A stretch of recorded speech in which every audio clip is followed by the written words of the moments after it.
Vu du ciel, difficile de distinguer les routes de la rivière Kentucky.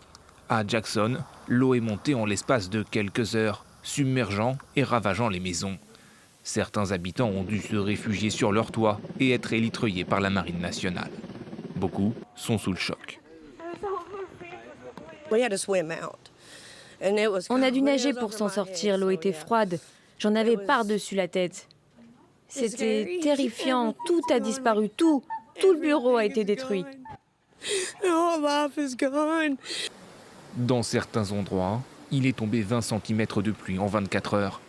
Des catastrophes naturelles de plus en plus fréquentes dans cette région du Kentucky.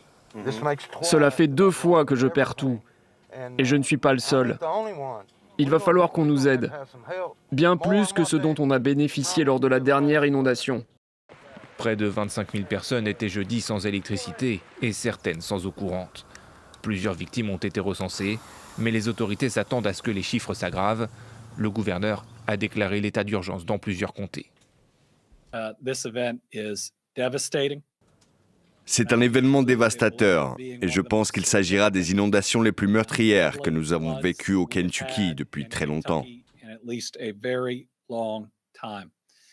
Selon les scientifiques, la multiplication de ces catastrophes est une conséquence directe du réchauffement climatique. À cause des activités humaines, l'atmosphère se gorge plus de vapeur d'eau, augmentant ainsi les risques de fortes précipitations.